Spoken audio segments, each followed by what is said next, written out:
Thunder! Thunder! Thunder! Thundercats! Ho! Thundercats are wonderful.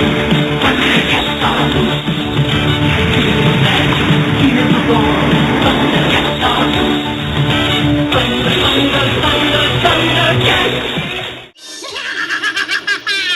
You cannot resist the cunning of Jackalman.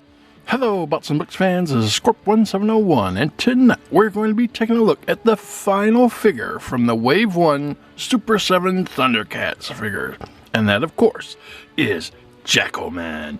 As you can see, he came in his standard brown box mailer that had nice Thundercats and Jackalman there. And Super 7 at the bottom had a little bit of credits and barcodes here at the back of the box. Warner Brothers Super 7 14+. But anyway, that is just the mailer box. Nothing to be too interested in. What we really want to look at is the box itself, and you can see it has a very nice, beautiful red foil double snake symbol. That's Mumra's symbol, obviously denoting that this guy is going to be part of the villains team. And you have Thundercats here, you have Jackalman here, Super 7 here. On the top of the box, you have Ultimates. On this side of the box, nothing. On this side of the box, nothing. On the bottom of the box, you have some words and barcodes and credits for the box. Again, sort of like we saw on the brown mailer box. And finally, on the back of the box, you can see a classic Thundercats logo. It's very large. I love that thing. That is huge. But anyway, let's not stop there. As we pull this slipcase up, we get the figure revealed, and you can see that is Jackalman trapped in his plastic prison. So that is really cool. You can see him in there. And you get another Thundercats logo here, Jackalman here, and nothing much on the side of the box. They're still black and black. But if you go to the back of the box, you have a nice classic picture of the Thundercats. Everybody, including except for Wily Kit for some reason. I don't know why she didn't make the cut. But anyway, if we zoom down here, we can get a brief read-up of Jackalman. Take a quick moment. You can pause the video and read it, but we must be moving out. So anyway, that is the boxes that this awesome figure came in, and I don't want to see this guy in the box. I know you don't, so let's get him out and see what he can do. And here we have Jackalman out of the box. And out of the box, he stands at approximately 7 inches tall, and he comes with a few accessories such as a pair of alternate hands, an alternate head, a long axe, 3 laser rifles, and a battling club. But we will take a look at those all in just a minute. But first, I want to get a closer look on Jackalman himself. And coming real close in on Jackalman, you can see he is done mostly in this nice orangish color, to denote kind of a jackal colors, I guess. He has some nicely done orange eyes. We can get in there really close. We can see those. Okay, so there we go. We can get real close to see his eyes, and you can see there's some nice tan in his ears, and he has some nice dual colors in his cheeks there. Mouth is nice and tan. It's the teeth poking out. That's really nice. I see some nostrils. He's got some nice detailed fur coming down his neck. Interesting thing to note about that is this part of his neck wasn't supposed to be the orange. It was supposed to be the tan. That was kind of an error that was made at the factory, and from last I heard, they're going to be trying to send out some pieces to fix that coloring. Anyway, he has some nice tough fur here on his shoulder. Nice pauldron right here, coming down to a sash in the middle. Nice red ball there. A little bit of black strap here, brown strap going from this side. You can see a nice carry through the tan coming down the middle, and the orange on the side. That's pretty nice. He comes down to a nice black belt. Has some nice detail in the belt. Has some nice green loincloth here. It's got some detail in there. He's got his furry legs, and coming down to some, not really boots, he does have kind of like these bracers. I don't know what you'd call a leg bracer, but it's basically just like an ankle bracer, I guess, that would make shift for boots. Has some nice orange feet and some coppery brown toes, so those are pretty neat. And that's what he looks like. He has a nice bracelet here on his right arm, and on his left he has a cheetah patterned bracer or forearm armor, whichever you want to call. So there's some nice details in this pauldron again, with some light gray and some dark gray here for the things at the bottom. Going to the back, you got pretty much what you expect, just some more detailed tuft of hair, the back of his straps, some more of the belt and the loincloth, and nothing really much else about him. So yeah, he looks pretty cool. I never got the original Jackalman when I was a kid growing up. I didn't think he looked anything like he did in the cartoon, and that kind of put me off. Even back then I was kind of particular. But anyway, that's what this guy looks like, and moving on. And for articulation, starting at the head goes all the way around 360 degrees.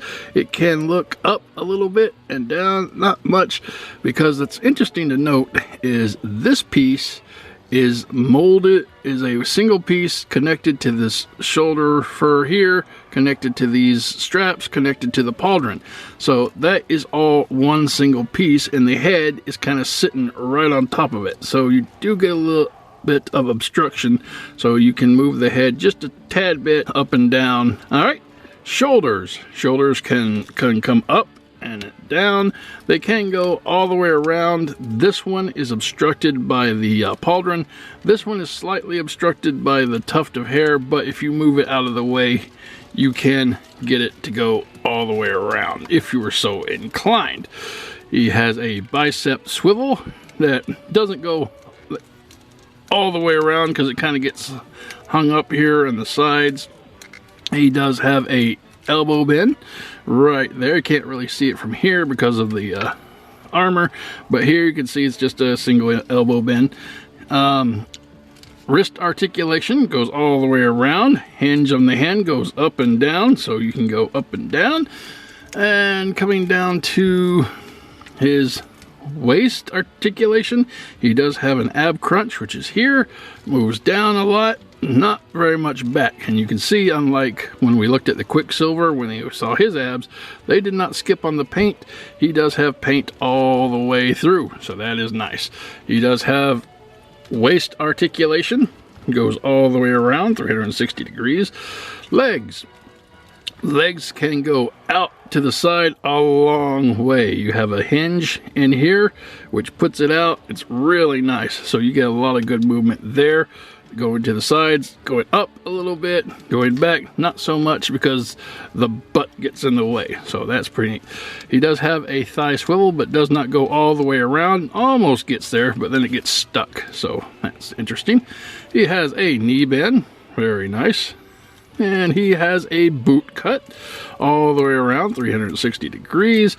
Coming down to his foot, which is on a hinge, it goes up, it goes down, it goes all the way around. And that is it for Jackalman's articulation. Moving on. And for the first accessory we're going to look at, he has an alternate head, and this alternate head is nicely done. It is the same paint. It has a different sculpt where the mouth is open and he looks all angry. He's like, ah, ah, oh. And you can see he has the same color scheme all the way through. And what you'll do with this is you'll take your figure. I don't think I've ever showed a popping off of the head before, but anyway, just push this, pull this right back. It'll have a nice poppy sound. And then you can just pop this right on. So, well, it's a little tight first time. You know how that works. Come here. Come on, get on there. All right, boom. And there he is. Sorry, that took a little bit more effort than I had anticipated. So he is angry. So that is cool. I like it. I like an alternate head that makes sense. So taking a look let's go down. The next accessory we're going to take a look at is his hands. He has these nice set of kind of open hands, so they're kind of good for holding and grabbing. And now that he's got his angry face on. But he also comes with a set of alternate hands, which are weapon holding hands. They're not as open, they're slightly closed, and you could just shove some weapons in there. And so what you'll do with those is, hopefully this will be a lot easier than the head, pull off that and just tab it right inside.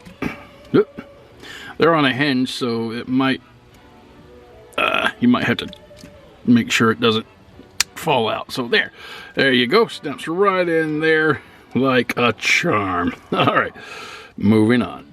And now that we give him weapon holding hands, let's give him some weapons to hold.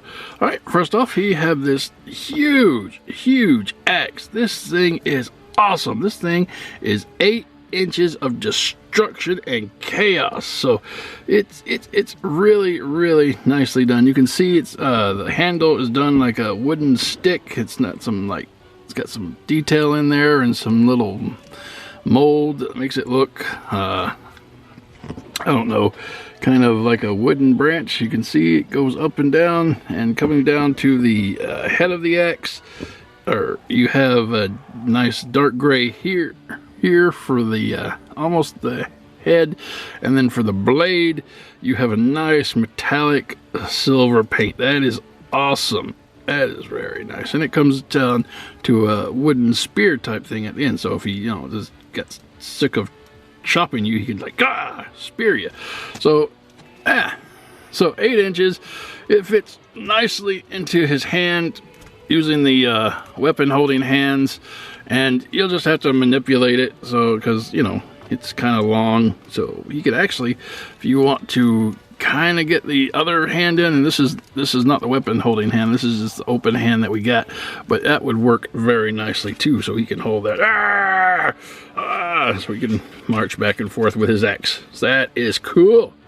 All right, moving on. And for his next weapon, he comes with this little billy club looking thing.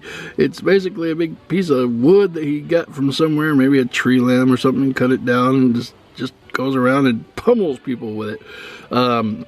It's nicely done. It's brown, and you can see the detail in there. It looks worn and wooden, has some knots in there and some swirls, and it's very nicely done. It's got some little bit of heft to it. It's a little top heavy, I think, which is obviously how it's supposed to be when he goes and knocks you in the head with it. It has a nice claw or a spike here at the one end, so you can ooh, hey, that would just suck. I would not want to be hit with this thing. Alright, so anyway, moving on.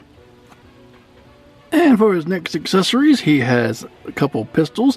This first one here is nicely done. You can see it's a nice black metallic. I don't know if the flecks are coming off, but it's got some little fleck paint in there. It's nicely done. Nice barrel and a handle, so that's pretty cool. It's the same on both sides, so awesome. He can hold that really well, put it in his hand. Also, he comes with this second pistol, laser gun. It's a kind of a dark purple kind of thing with that same gunmetal gray fleck paint in there. So you can see, if I get closer, some nice detail here, some silver going throughout, and some details in the weapon. And he holds that. He can hold them both very well, or just one at a time. It depends on how you want to play him. Alright, moving on. And for his last weapon, we have this laser rifle, which is really nice. It looks kind of like a futuristic blunderbuss, if you want my opinion about it. Nice black here, some gunmetal gray fleck paint here, coming around to the barrel, which is nice, and it's pretty much the same mold on each side. And I think the best way to have him handle this is with two-hand pose, so that would be pretty cool. Alright, moving on.